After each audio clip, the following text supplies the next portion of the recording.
Good morning guys. মাত্র সকাল ৭টা বাজে বাসা থেকে বেরোচ্ছি। এর মধ্যে আমার একটা টেক্সট পেয়েছি। ইটালি, রোম থেকে একটা ভাইয়া লিখেছে। এই টেক্সটটা পড়ছি এবং ভিডিওটা তোমাদেরও উপকারে আসবে যারা বিশেষ করে বিবাহিত। আশা করছি ভিডিওটা শেষ পর্যন্ত দেখবে। যারা সঞ্চয় করতে চাচ্ছ, টাকা জমাতে চাচ্ছ, সেভিংস করতে চাচ্ছ, তাদের জন্য ভীষণ গুরুত্বপূর্ণ যদি বিবাহিত হয়ে থাকো। যাই হোক ২-১ টা লাইন পড়ছি। আ উনি ইটালির রোম থেকে লিখেছেন যে, "ভাইয়া আমার নাম রহিম। আমি আপনার ভিডিও নিয়মিত দেখি। আ আমি গত ৫-৬ বছর যাবৎ ইটালিতে আছি। আমার নিজের একটা জুয়েলারি বিজনেস আছে এখানে। এই বিজনেসটা করে আমি বেশ ভালোই ইনকাম বা ভালোই অর্থ সম্পদ জমিয়েছিলাম ব্যাংকে। কিন্তু গত ২ বছর হলো আমি বিয়ে করেছি। বিয়ের পরে আ খরচ একটু বেড়ে গেছে, এটা তো স্বাভাবিক। এই বিয়ের পরে আমি একটা বাজে আড্ডায় বা বাজে একটা জায়গায় ইনভেস্টের কারণে আমার টাকা-পয়সা যটুকু ছিল, ব্যবসা-বাণিজ্য যটুকু ছিল সবকিছু আমি নষ্ট করে ফেলেছি। আমি এখন জিরো। ক্রেডিট কার্ডেও আমার কাছে প্রায় অনেক বড় একটা অ্যামাউন্ট, আমি নাম না বলছি, অ্যামাউন্টটা না বলছি। অনেক বড় একটা অ্যামাউন্ট আমার কাছে ডিউ ক্রেডিট কার্ডের। তো আমি আসলে এক কথায় নিঃস্ব হয়ে গেছি। ভাইয়া আপনিও যেহেতু প্রবাসে থাকেন আর আপনার ভিডিওগুলো সত্যিই আমার ভালো লাগে। আমাকে একটু আইডিয়া দিবেন যে কি করে নতুন করে আমি কিছু সেভিংস করে আমার জীবনটাকে বাঁচাতে পারি, আমার বউটাকে নিয়ে আমি ভালো থাকতে পারি। বউয়ের কথা বলেছি। Soft corner. যাই হোক, ভালো থাকতে পারি। এনিওয়ে রহিম ভাই আমি আর না পড়লাম। রহিম ভাই যেটা বলেছে উনি ইটালিতে থাকে, রোমে থাকেন, ভালো একটা শহর। উনার ভালো বিজনেস ছিল, এস্টাবলিশ ছিল ওখানে। যেকোনো একটা বাজে আড্ডায় পড়ে আমার মনে হয় উনি খুলে বলেনি আমাকে। বাজে আড্ডা বলতে হয়তোবা ক্যাসিনো থাকে বিদেশে, বার থাকে, নাইট ক্লাব থাকে, স্ট্রিপ ক্লাব থাকে। অনেক বাজে ধরনের কিছু আড্ডায় বা বাজে ধরনের কিছু জায়গায় জড়িয়ে অনেক ভালো মানুষ আসলে প্রবাসে এসে নষ্ট হয়ে যায়। আবার অনেক মানুষ হয়তো প্রবাসে এসে নিজের জীবনটাকে দাঁড় করিয়ে ফেলে। যাই হোক, মানুষ মাত্রই ভুল হতে পারে। হয়তোবা উনিও যেকোনো একটা ক্যাসিনো বা গ্যাম্বলিং এর সাথে পড়ে হয়তো উনার টাকা-পয়সাগুলো নষ্ট করেছে। যেটা আমি উনার কথাগুলো পড়ে আমি আ গেস করতে পারছি।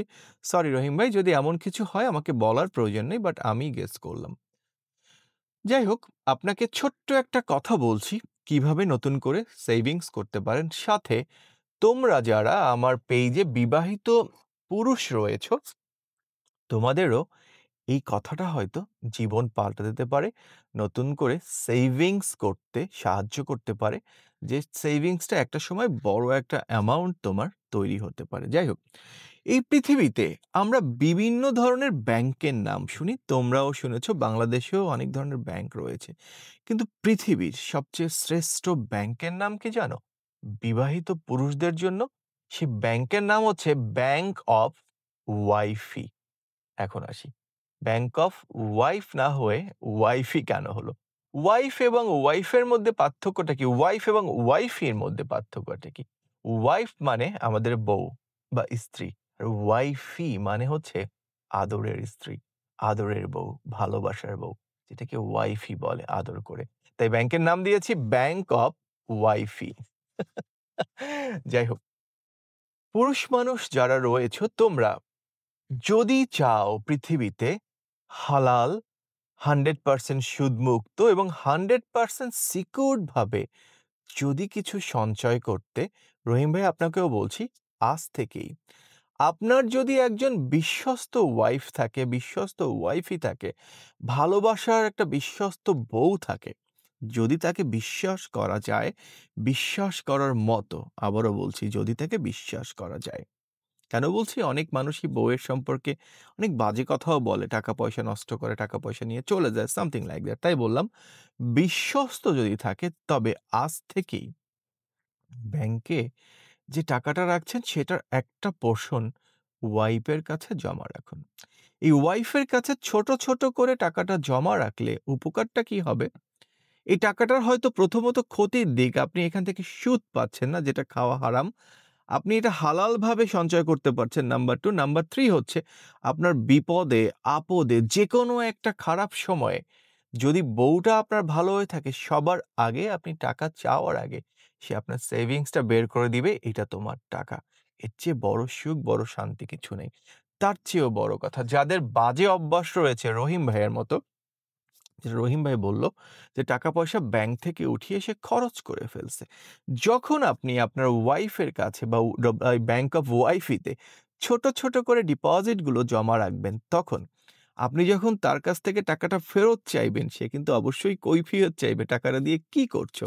হয়তোবা না দরকার থাকলেও সে জানতে চাইবে, "টাকাটা দিয়ে কি করছো?" তখন আপনি কিন্তু ওয়াইফের কাছ থেকে সেই টাকাটা নিয়ে বাড়ি, গাড়ি বা ধন-সম্পত্তি কিনেন বা কি বলে জমি-জমা কিনেন। ওয়াইফ আপনার সাথে একসাথ বা একমত থাকবে।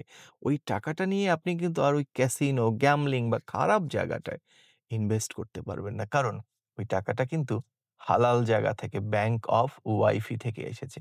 প্রতিটা সেন্সের, প্রতিটা বাংলায় পয়সার হিসাব দিতে হবে। তাই কথাটা খারাপভাবে নিবেন না। যদি বিশ্বস্ত সত্যিই আপনার একটা বউ থাকে, ভালোবাসার একটা বউ থাকে, আদরের একটা বউ থাকে। আজ থেকে ছোট, ছোট অ্যামাউন্ট হলেও এই বউয়ের কাছে সঞ্চয় করুন। এই বউয়ের সঞ্চয়টাই একদিন আপনার জীবনের বড় একটা সঞ্চয় হয়ে যাবে। একদিন আপনার জীবনের বড় একটা অ্যাসেট হয়ে যাবে।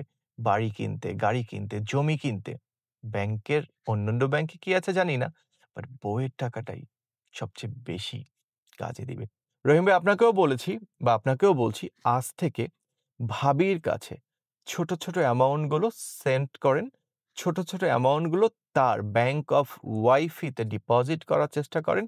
ইনশাআল্লাহ আপনি একটা পথ পেয়ে যাবেন এবং এই ভাবি এই টাকাগুলো সঞ্চয় করে আপনার বাজে অভ্যাসগুলো বন্ধ করে সঠিক একটা জায়গায়, সঠিক একটা গাইডলাইন দিয়ে ভালো কিছু করার জন্য ব্যবস্থা করে দিবে। আবারও বলছি, আজ থেকে ব্যাংক অফ ওয়াইফিতে ভাবির কাছে টাকা জমানোর চেষ্টা করেন। ছোট অ্যামাউন্ট হোক, বড় অ্যামাউন্ট হোক, যদি বিশ্বাস না হয় নিজের বউকে আবারও বলি ৬ মাস পরে একবার টাকাটা চাইবেন। "টাকাটা দাও তো কত টাকা হয়েছে দেখি।" গুনে দেখবেন যদি টাকা-পয়সা ঠিক থাকে কন্টিনিউ ডিপোজিট করে যান। সেইভ, হালাল, সিকিউরড এবং সুদমুক্ত। ভালো থাকো সবাই, আমাকে ভুল বুঝো না। কারণ নিজের বউকে ভালোবাসাটা খারাপ কিছু না। পৃথিবীতে হাসব্যান্ড ওয়াইফের চেয়ে ভালো সম্পর্ক, সুসম্পর্ক আর কিছু তো থাকতে পারে না। হাসব্যান্ড ওয়াইফের মধ্যে যদি বিশ্বাস না থাকে, সেই সংসার থাকার চেয়ে না থাকাটা ভালো। তাই ব্যাংক অফ ওয়াইফিতে বিশ্বাস রাখুন, বিবাহিত পুরুষরা। ভালো থাকুন, আমাকে বকা দিয়েন না। বকা দিলে কিন্তু বকার উত্তর আমার কাছে আছে।